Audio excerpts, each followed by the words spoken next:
সুপ্রিয় দর্শক, আসসালামু আলাইকুম। মাতৃষা বাংলা এমসিবি টিভির পক্ষ থেকে জানাচ্ছি অভিনন্দন। আমি শাহ আলম সম্রাট, রিপোর্টার, এমসিবি টিভি অনলাইন। প্রিয় দর্শক, বাংলাদেশে 64 জেলার মধ্যে সুনামধন্য একটি জেলা শরীয়তপুর। শরীয়তপুর জেলার নড়িয়া উপজেলা আরও সুনামধন্য আধুনিকতার ছোঁয়ায় এই নড়িয়া উপজেলাটা, কিন্তু মাঝে মধ্যে এই আধুনিকতার ছোঁয়ায় আমরা দেখতে পাই কিছু কিছু জায়গায় একটু অনিয়ম বা কিছু কিছু জায়গায় এখন উন্নয়ন হয়নি।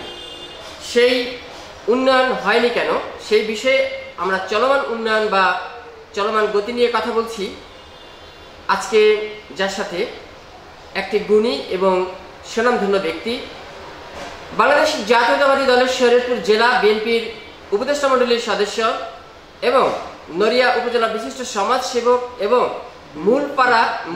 মূলপাড়া পাঠানবাড়ির যে একটি মাদ্রাসা আছে, সেই মাদ্রাসার সম্মানিত সুনামধন্য একজন সভাপতি TMA আউল সাহেবের সাথে কথা বলছি। আমরা বিস্তারিত আজকে তার কাছ থেকে জানবো উন্নয়ন বিষয়ে। আসসালামু আলাইকুম। ওয়ালাইকুম আসসালাম ওয়া রাহমাতুল্লাহ। এমসিবি টিভির পক্ষ থেকে আপনাকে অভিনন্দন। সেই সাথে একটু জানতে চাই, আজকে আপনার শরীয়তপুর, আপনি সুনামধন্য পজিশনে আছেন, উপদেষ্টা হিসেবে বিএনপির উপদেষ্টা মণ্ডলীর সদস্য এবং নড়িয়া উপজেলা আপনি পদে আছেন। একটু জানতে পারি কি পদে আছেন?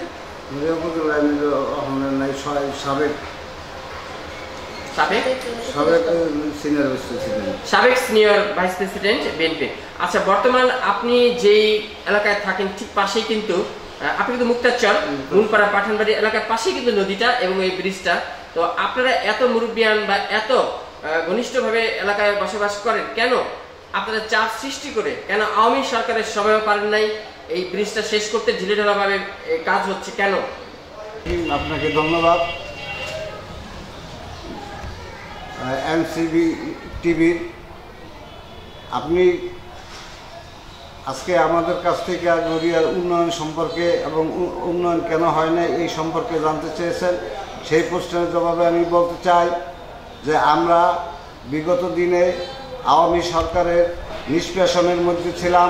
আমাদের নেতাকর্মীরা পালিয়ে বেড়াইছে এবং যাতে করে আমাদের এলাকার উন্নয়নে তারা না করে লুটপাট করে এবং অর্থ লুটপাট করেছে। আমাদের কীর্তনসার নদীর উপরে যে ব্রিজটি, সেই ব্রিজটি আজকে 9.5 বছর যাবৎ এই ব্রিজটি হচ্ছে না, কারণ একের পর এক কন্ট্রাক্টর বা ঠিকাদার বদল করা হয় আর টাকা বাড়ানো হয়। এইভাবে ব্রিজটি অবহেলায় রয়েছে এবং তাদের কিছু জায়গা জমি পড়বে স্বার্থন্বেষী মহলে। সেই জায়গা জমি যাতে করে নষ্ট না হয় ব্রিজের জন্য, তারা এই ব্রিজটাকে উল্টোমুখী তৈরি করার জন্য অন্যভাবে তারা প্ল্যান প্রোগ্রাম করেছে, উড়াল সেতু নাম দিয়ে। আমরা এই এলাকায় দীর্ঘদিন যাবৎ সমাজসেবক হিসাবে কাজ করি। আমি একজন মুক্তিযোদ্ধাও এবং আমি এলাকার উন্নয়নের জন্য সর্বক্ষণিক তৎপর ছিলাম আমাদের লোকজন সহকারে। আমরা বিএনপির পিরিয়ডে অনেক উন্নয়ন কাজ আমরা করেছিলাম, কিন্তু দীর্ঘ 17 বছর এই আওয়ামী শাসন চলাকালীন সময় আমাদের এলাকায় তেমন কোনো উন্নয়ন কাজ হয় নাই।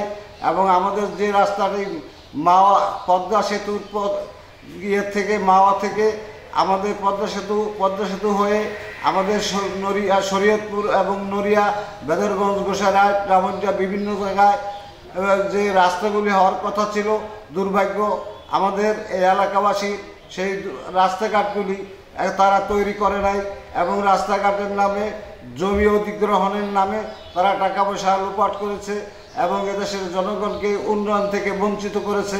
এজন্য আমরা তাদের এই কর্মকাণ্ডের জন্য ধিক্কার জানাই এবং এলাকাবাসী আমাদের এই কর্মকাণ্ডগুলি পরিচালনার জন্য এখন আমাদের দিকে তাকিয়ে আছে যে আমরা বিএনপির লোকজন এবং বিএনপির যারা নেতাকর্মী আছে তারা সকলে আন্তরিকভাবে দেশপ্রেমিক হিসাবে তারা দেশের উন্নয়নের জন্য, সার্বিক উন্নয়নের জন্য এলাকার এবং যে রাস্তাঘাট ব্রিজ হচ্ছে, কিন্তু যে রাস্তাটা আমাদের 4 লেন হওয়ার কথা সেই রাস্তার জমি এখনো পর্যন্ত অধিগ্রহণ করা হয় নাই এবং রাস্তাটি যাতে সুন্দর করে তৈরি করা যায় সেই জন্য আমরা কর্তৃপক্ষের কাছে আবেদন জানাই, জনগণের পক্ষ থেকে, এলাকার পক্ষ থেকে, আমাদের দলের পক্ষ থেকে। প্রিয় ভাইয়েরা, আমরা যা দেখলাম যে উন্নয়নের নামে যে টাকা লুটপাট করা হলো এবং নড়িয়া সার্বিক উন্নয়নের জন্য যত টাকা বরাদ্দ আনা হয়েছে তার বেশিরভাগ টাকাই অন্যভাবে ব্যয় করা হয়েছে এবং যে প্রজেক্টের নামে হয় সেই প্রজেক্টে না করে অন্য অন্য প্রজেক্টে ব্যয় করে তা আত্মসাতের ব্যবস্থা গ্রহণ করেছে। এটি আমরা লক্ষ্য করেছি দীর্ঘ এই 16 বছরে। প্রিয় ভাইরা, তাই আমি সাংবাদিক ভাইদেরকে বলতে চাই যে আপনারা এই বিষয়টি আপনারা কর্তৃপক্ষের নজরে আনবেন এবং আপনারা প্রচারে আনবেন, যাতে করে কর্তৃপক্ষ এটা দেখে আমাদের উন্নয়নের কাজে এগিয়ে আসেন এবং আমাদের প্রকল্প নির্ধারণ করে কাজকর্ম করে আমাদের এলাকায় উন্নয়নের জন্য সহায়তা করতে পারে। এই জন্য আমি সাংবাদিক ভাইদের প্রতি উদাত্ত আহ্বান জানাচ্ছি। বর্তমান নড়িয়া ব্রিজটা সম্পর্কে একটু জানতে চাই, এটা কেন অবহেলিত স্তরে আছে, কেন কাজ হচ্ছে না? বর্তমানে এই ব্রিজটি আমরা যখন বলি প্রশাসনকে, আমরা সেদিন ডিসি মহোদয়কেও বলেছিলাম যে আমাদের এই ব্রিজটা কেন হচ্ছে না। দীর্ঘ 9 বছর যাবত এই ব্রিজের কাজ শুরু হয়েছে, ধাপে ধাপে কিন্তু কাজ কিছু করে আবার বন্ধ করে দেওয়া হয় এবং এই কেন্দ্রের জন্য আমাদের এই ব্রিজটি হয় নাই। এবং আমরা গত কয়েকদিন আগে আমাদের জেলা প্রশাসক নড়িয়া আসায় সেই সভায় আমরা উপস্থিত হয়ে তাকে জানিয়েছি যে আপনি অতি সত্বর আপনাদের মাধ্যমে আমাদের এই ব্রিজটির কাজ সম্পন্ন করে, না হলে ঢাকা থেকে আমাদের এলাকার লোক ঢাকায় যাতায়াত করে এবং এই নদী পার হতে তাদের অনেক কষ্ট হয়। অনেক মোটর সাইকেল পার করে নেয়, অনেক সময় দেখা যায় যে গাড়ি ঘুরে গেলেও নদীতে পড়ে যায় এবং অনেক সময় দেখা যায় মহিলা বাচ্চা নিয়ে ট্রলার পার হয়, তখন তারা নদীতেও পড়ে যায়। এরকম ঘটনাও ঘটেছে। আরেকটি ব্রিজ পাশাপাশি এই ব্রিজের বিলম্ব থেকে আরেকটি ব্রিজের কথা বলা হয়েছিল, সেই ব্রিজটাও তেমনভাবে কোনো প্রযুক্তি দিয়ে করা হয় নাই এবং সেই ব্রিজটি কিছুদিন আগে একটা ট্রলারের সাথে ধাক্কা লেগে সেই ব্রিজটি ভেঙে পড়েছে। এটাকে মেরামতের জন্য চেষ্টা করছে, কিন্তু আমরা এটার ব্যাপারে আমি ব্যক্তিগতভাবে বিরোধিতা করি এই কারণে, যে ব্রিজটি তৈরি হয়েছে এই ব্রিজটিতে যখন মানুষ চলাচল করবে সম্পন্ন করলে তখন এইখানে বড় ধরনের একটা অ্যাক্সিডেন্টের সম্ভাবনা থাকবে এবং যাতে জানমালের ক্ষতি হবে আমাদের এলাকার লোকের, এবং যাতে করে ঢাকামুখী ঢাকা থেকে যারা বাসে আসা যাওয়া করে নদীর পশ্চিম পার থেকে তাদেরও চলাফেরায় অনিশ্চয়তার অথবা তাদের জীবনও বিপন্ন হতে পারে। একটা বিষয় জানতে চাই, এটা গেল নড়িয়া ব্রিজের কথা। আপনাদের এমন কোন পথ প্রান্তর এখনো আছে যে খুবই জরুরি এই কাজগুলো করা? আছে। আমাদের এই পদ্মা ব্রিজের গুড় থেকে নাওডুবা থেকে শরীয়তপুর এবং নড়িয়া এখানে আমাদের রাস্তা দরকার এবং আমাদের রাস্তা নাই। এটা আগের আমাদের রাস্তা ছিল এলজিডির রাস্তা, সেই রাস্তা দিয়ে এখন গাড়িটি চলাচল করে, কিন্তু আমাদের রাস্তাটা বিশেষ প্রয়োজন এবং 3 লাইন 4 লাইনের রাস্তা হইলে আমাদের এখানে লোকের এবং যাতায়াতেরও সুবিধা এবং দুর্ঘটনা থেকেও আমরা মুক্তি পাইতে পারি। নড়িয়া উপজেলায় তো গেল আপনার শরীয়তপুর থেকে নড়িয়ায় আসা, কিন্তু নড়িয়া উপজেলার ভিতরে কিছু রাস্তাঘাটের কথা বলেন তো।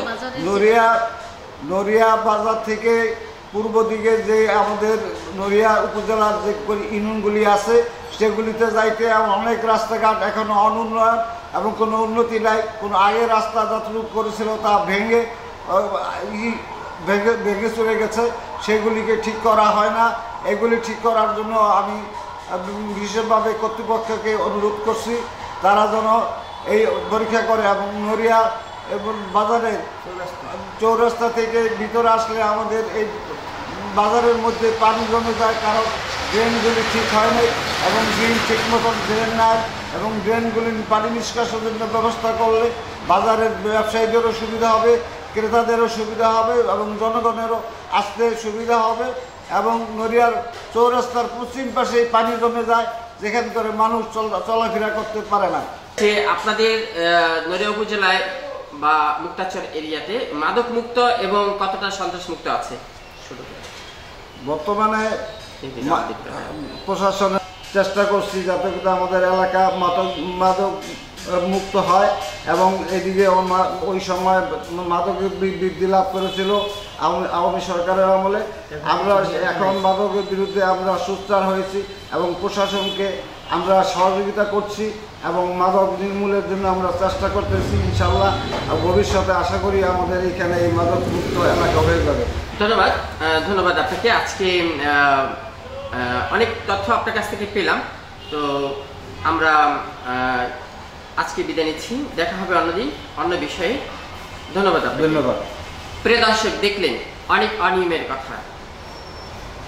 শরীয়তপুর জেলা বিএনপির সম্মানিত উপদেষ্টা মণ্ডলীর সদস্য এবং নড়িয়া উপজেলা বিএনপির সাবেক ভাইস প্রেসিডেন্ট বিএনপি এবং বর্তমান মুক্তারচর যে মূলপাড়া পাঠানবাড়ির নাম সুনামধন্য মাদ্রাসা আছে, সেই মাদ্রাসার ম্যানেজিং কমিটির সে সভাপতি, তো বিশিষ্ট সমাজসেবক হিসেবে আছে। আমরা তার সাথে আজকে কথা বললাম, ATM আউল সাহেবের সাথে। তো আমিও প্রিয় দর্শক আপনাদের কাছ থেকে বিদায় নিচ্ছি। ভালো থাকবেন অনলাইন এই চ্যানেল MCB টিভির সাথে সবসময়। আসসালামু আলাইকুম। ওয়ালাইকুম আসসালাম। ধন্যবাদ।